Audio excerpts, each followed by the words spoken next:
Morning. So the title of my talk is Inside Out versus, keyword, Upside Down, the Origin and Evolution of Metallicity Gradients in Milky Way-mass galaxies. I'll try to convince you why I think this is the right way to think about this.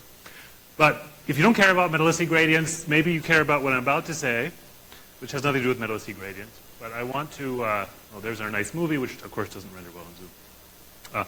I'd like to talk about the fire simulation. So 2.5 years ago, we made a subset of our data publicly available. So 46 simulations with a subset of all available snapshots, all content of the snapshots, Galaxy Halo catalogs at the available snapshots, including a variety of synthetic surveys. So I'm happy to announce today, for the first time publicly, data release 2 of FIRE. It's available right now at this URL if you want to go to it. So it continues to be available at Flatiron CCA's FlatHub. And I want to give a thank you to Flatiron CCA for the continued support in making this data publicly available, including Rachel, who's here somewhere, and Shai there, who have been tremendous in their commitment to helping to host these data. So what's available in DR2? And I should say we'll have an archive release paper next week that will document this more carefully. We're basically including essentially all of our base FIRE 2 simulation. That's 119 total simulations now publicly available. So all of our core simulations we've run to Redshift 0. What's interesting here is we're now including physics variations, so dark matter-only counterparts, varied UV backgrounds with later ionization, simulations now with MHD, and you heard a little bit from Phil yesterday, simulations with cosmic ray physics. So these are all available as well. We also have our massive Halo suite, which simulates more massive galaxies down to Redshift 1, and our high Redshift suite, which now has 32 simulations run to Redshift 5. You've seen some results earlier in the week, like Sun et al. With predictions for UV luminosity functions at high redshift, so those simulations are all publicly available.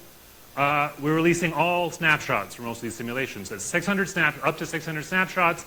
All time spacings are less than 24 million years. So if you want to look at short time variability, you can do it with these simulations. And I'm also happy to say that we have Galaxy Halo catalogs at all snapshots and full merger trees for almost all of these simulations. So if you want to take merger trees as input. So again, it's available now. Just go to this URL. We're posting an archive paper next week, and I'm happy to talk more about it during coffee. Okay, so now on to the topic of my talk. You've already heard a little bit from Lisa about metallicity gradients. So if you look at most in the Milky Way and most nearby disk galaxies, here's a nice image from Khalifa, a top-down image of this galaxy, and looking at spatial variations in metallicity in the gas. You see some slight azimuthal variations, but most disk galaxies today, the strongest source of metallicity variation is a radial gradient. So gas is more metal-rich in the middle and more metal-poor in the outskirts. And of course, this imprints itself on stars at formation. So if you look at young stars, they're more metal-rich in the middle and more metal-poor in the outskirts. So at least today, the radial gradient is the most important source of spatial variation in metallicity in a galaxy. At least today, ... So some key questions we'd like to ask about this. Why do galaxies have metallicity gradients? At least in the ISM, it is imprinted in young stars. And also interesting, how does this evolve across time? In particular, what I'm thinking here is for an individual galaxy, as it evolves, how does its metallicity gradient evolve? So I will not discuss how metallicity gradients of galaxies at fixed mass change across redshift, but instead, if you could actually follow a galaxy, how would the metallicity gradient evolve? And in particular, do metallicity gradients get steeper? Do they get flatter? Do they stay the same? Okay, these are the questions. And this is in the context of how disk galaxies grow and evolve. And I think essentially all cosmological simulations see, generally speaking, the same behavior, that if you simulate at least a Milky Way-mass disk, it grows radially inside out, but vertically upside down. This is just an image from one of our FIRE simulations, Sheng Ma's paper several years ago. Early on, this galaxy was more radially compact, but vertically thicker because of higher gas accretion rates, higher turbulence, higher star formation rates. Over time, the galaxy grew radially, but it settled vertically. And there's decades of literature. Again, I think almost all cosmological simulations find this, and there's lots of observational evidence that supports this picture as well. So the background here, and I think you'll hear more from James sort of about how disks grow and evolve, but from the perspective of my talk, the basic point is radial growth is inside out, vertical growth is upside down. So when I hear people talk and write about metallicity gradients, I hear a few things commonly expressed. One of which is that at least disk galaxies have metallicity gradients because they grow inside out. So a common thing I hear is, well, the inner galaxy is older, stellar populations are older, so they've had more time to enrich the ISM. But I don't think that's actually the right way to think about this, in part because a population of stars deposits most of its metals back into the ISM on a time scale of about 100 million years or so, depending on which metal you care about. But of order 100 million years, most metals get deposited.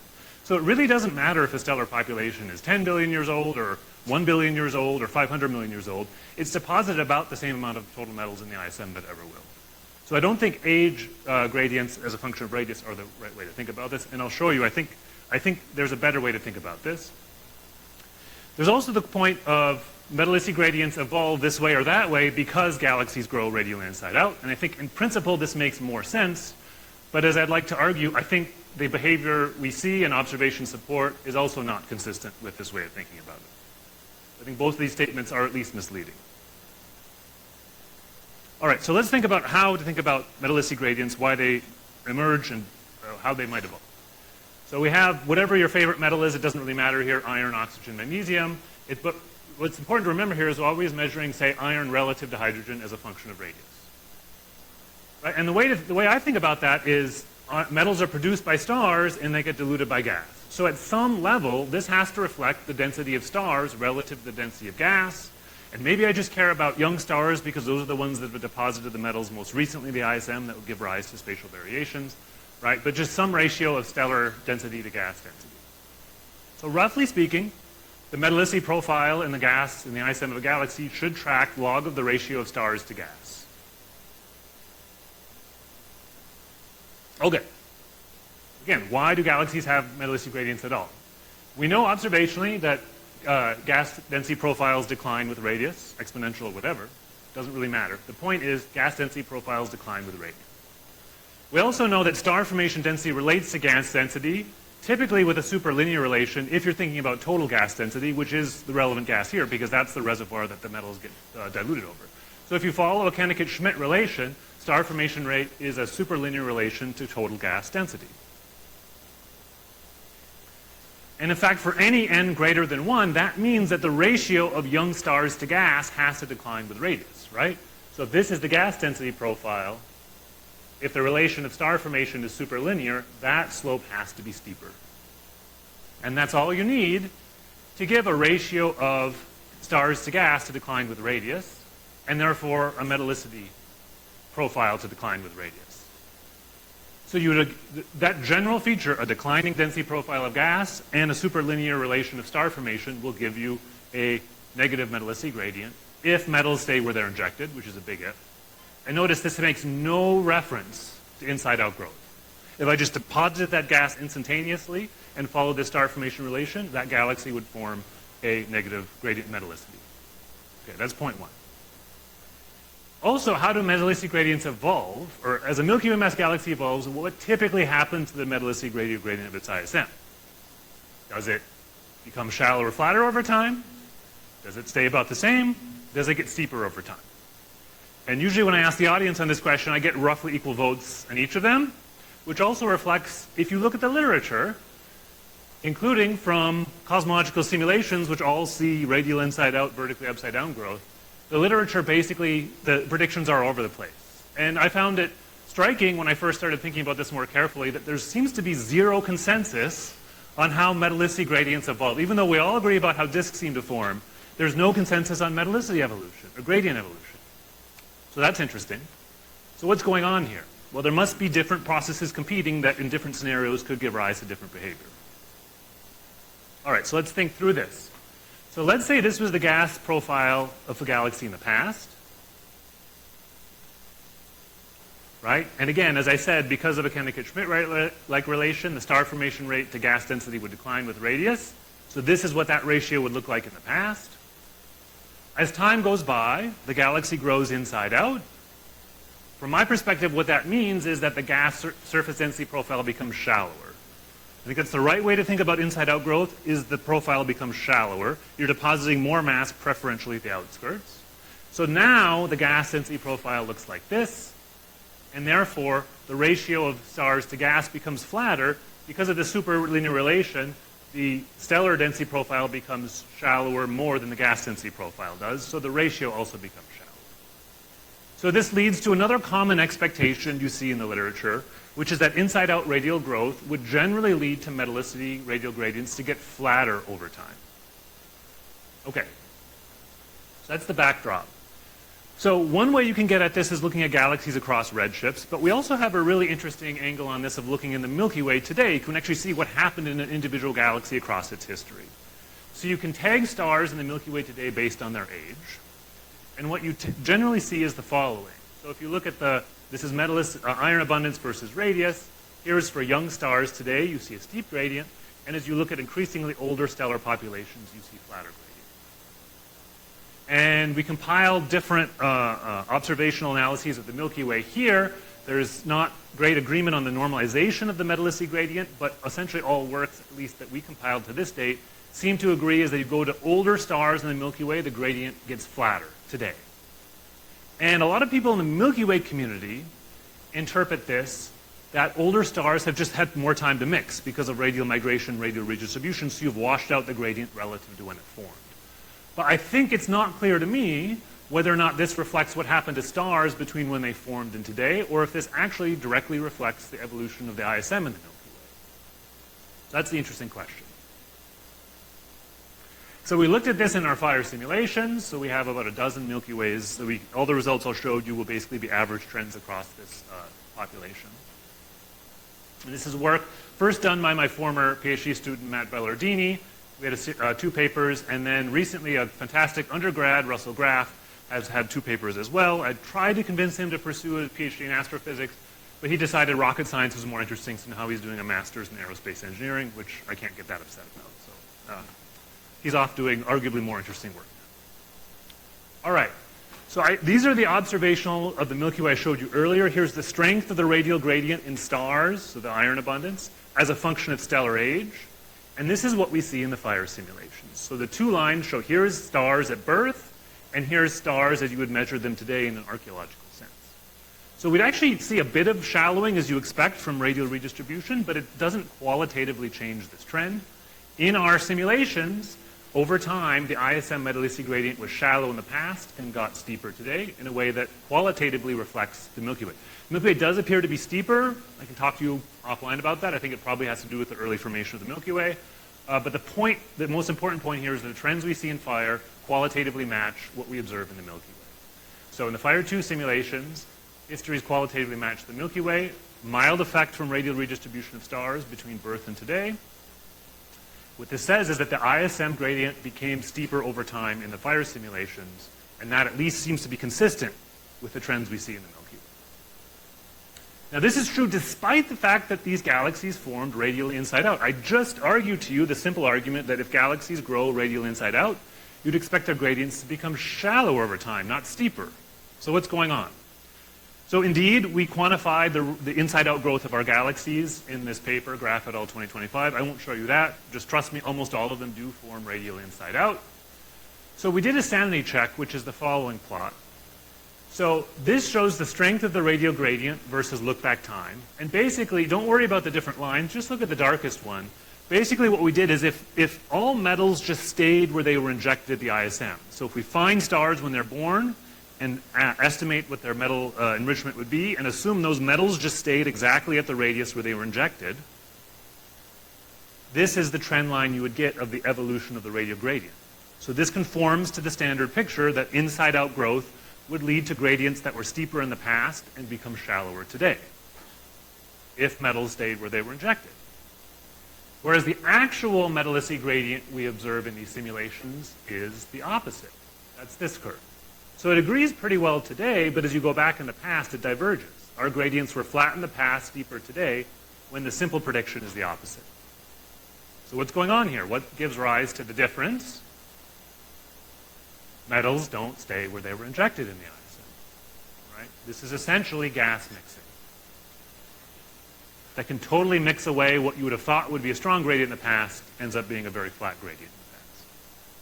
So again, it's the fact that these galaxies grow not just radially inside out, but because they grow vertically upside down, right? So what sets the vertical height of these galaxies in the past? It's essentially the turbulent Jeans length, right? It's turbulence that's causing the puffing out vertically of these galaxies. And in a rough approximation that you think of turbulence as isotropic, the vertical extent of turbulence also reflects the radial extent of the turbulence. So this galaxy is basically turbulently mixing across almost its entire radial range, very efficiently. So it will not be able to, even if it would want to, it would not be able to sustain a strong radial gradient in the past. But then as it settles vertically, it also, the radial turbulence tamps down as well.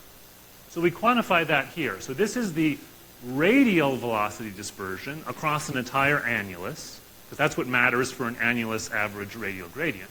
This is the radial velocity dispersion as a function of radius. This is what it looks like today in our galaxies. It's relatively more modest, but if you go in the past, it was much higher by factors of 2 or 3.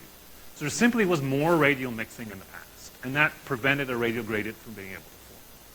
So the key argument here is that the steepening of the metallicity gradient is caused primarily by reduced radial mixing in the ISM over time, which is a reduction in turbulence, reduction in merger rates, reduction of any process that would drive radial mixing.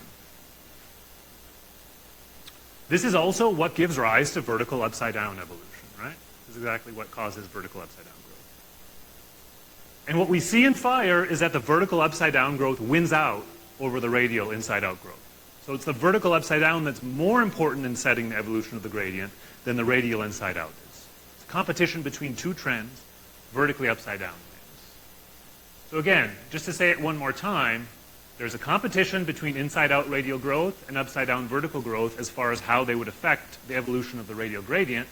They would want to drive the gradient in opposite directions, and what we see in fire is that the vertical upside-down is what wins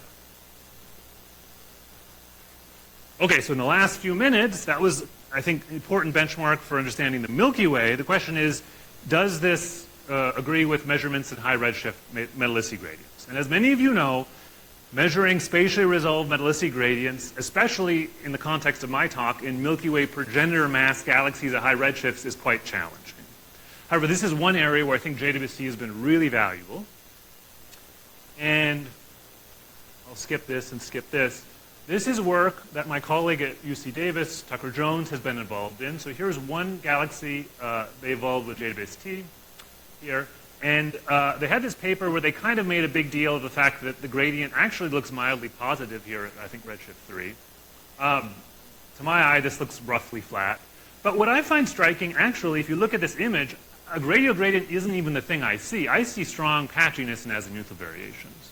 And that's something we see in the fire simulations as well. As in the past, radial gradients were flat, but that is coinciding with an uptick in the strength of the azimuthal variations. Okay. But now in a more recent paper, they have a nice sample of JWST observations of metallicity radial gradients in the ISM in 26 galaxies that are roughly Milky Way progenitor mass at redshifts of 1, 1.5.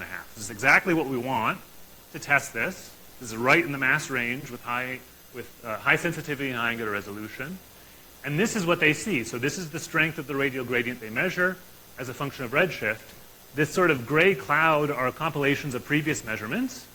They're large scatter.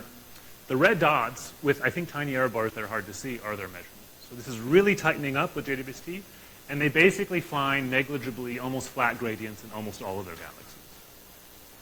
And it shows a few different simulation predictions. Just for reference here, the kind of magenta is what we get in the fire simulations. It's fairly consistent with that.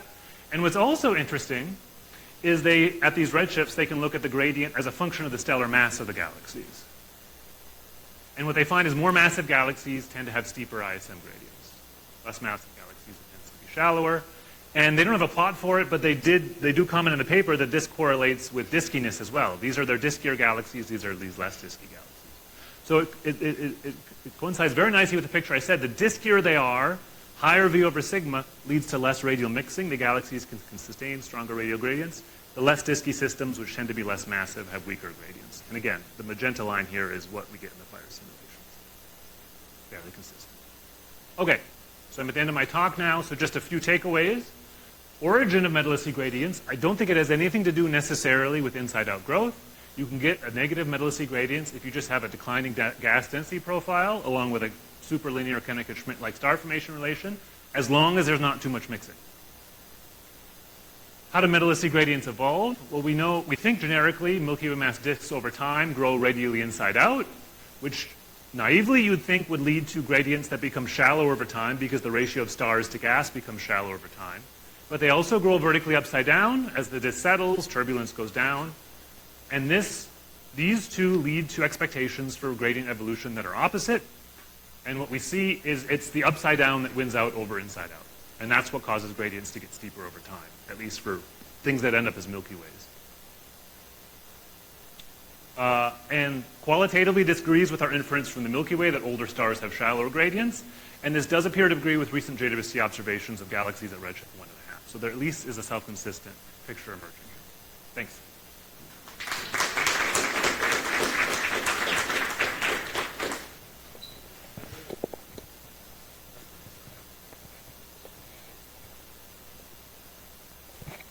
I very much agree with your basic picture here. But I have a question. Why did the Fire model galaxy predict a gradient if it was accurately modeling the dynamics of the gas and stars in the galaxy as a whole?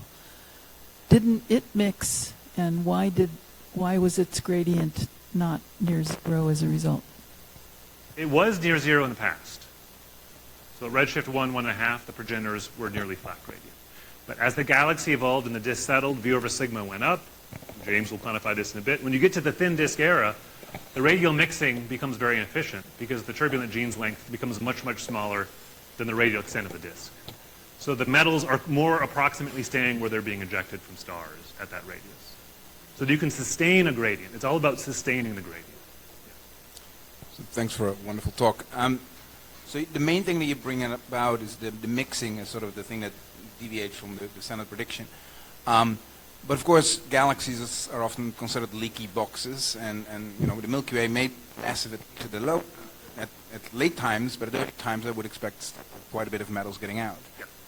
Looked at what fraction of the metals that were produced actually are no longer in what you have counted here as part of your metallicity. Yeah, I mean, that relates to what Heather presented a little bit. I think a related question, which I think is an interesting one, is, you know, we know that these things are driving strong outflows, at least at early times, but I think what is the radial dependence of the outflows? Are you holding on to more metals in the inner galaxy than the outer galaxy? And we should look at that. We just haven't. But I think that's... It has a natural link to yeah, understanding angular momentum issue. Absolutely, absolutely. So, wonderful work, nicely explains the observations. We've known for some time that at redshifts 1 and above, the metallicity gradients in the gas are quite flat. And Mark Krumholtz's group, especially a paper led by Payush Sharda, basically argued, I think similarly to what you're doing, that it's basically the velocity dispersion of the galaxy, or sigma over v, that's controlling this. The higher the dispersion, the more radial mixing, in fact, more mixing of all kinds. I just wanted to ask you if you basically are in agreement with their work, or if there's some way that you've... No, I think we're broadly in agreement with the Sharda et al. Papers. I've talked with them, I think there's some subtle differences in the details, but big picture, yes. Great. Okay, so let's thank again Andrea. And